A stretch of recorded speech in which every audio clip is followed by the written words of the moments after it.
A speculum exam is one of the exams done during a pelvic exam. During this exam, the doctor in charge uses a speculum, a hinged and duck-billed shaped device made of metal or plastic, to spread the vaginal wall to see the vagina and cervix better. Aside from aiding in a pap smear, a test wherein the doctor uses a swab to collect cervix cells to check abnormalities that can lead to cancer, the speculum also helps observe for symptoms or sexually transmitted infections and other health issues.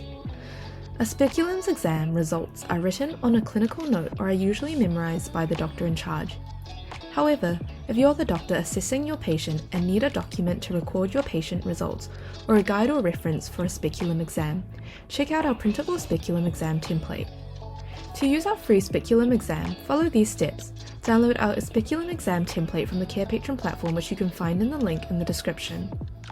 Go over the reminders written on the template and follow the instructions, such as explaining the speculum exam directions to the patient and asking for the consent. Here are some of the reminders on our speculum exam template. Introduce yourself to the patient, tell them your name and role. Don't forget to ask for their verbal consent. Before you begin, reassure them that you can stop immediately if it becomes too uncomfortable for them. Here are the instructions for a speculum examination. Cover the exposed area. Inspect the vulva for any scars, abnormalities, and more. Wear gloves. Lubricate the speculum. With your non-dominant hand, part the labia, and with your dominant hand, gently insert the speculum. The screw must be facing sideways, and the blades must be vertical. Rotate the speculum 90 degrees, or until the screw faces upwards and the blades horizontal. Tighten the screw to keep the speculum open. You can swab or do a papal biopsy to collect cell samples with your dominant hand. Record the results.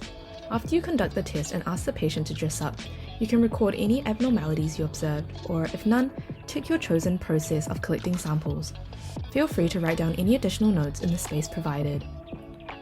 Here is a sample of our speculum examination, which you can find on our Carepatron platform. To find our speculum examination, go to our Carepatron platform or click on the link in the description. In our template section, we have a variety of templates and worksheets for you to use with your patients. You can filter or type in the keywords to find the worksheet. Thank you for watching our video at Carepatron. If you enjoyed this video, give us a like. If you would like to see more videos like these, subscribe to our Carepatron channel or click on one of our recommended videos.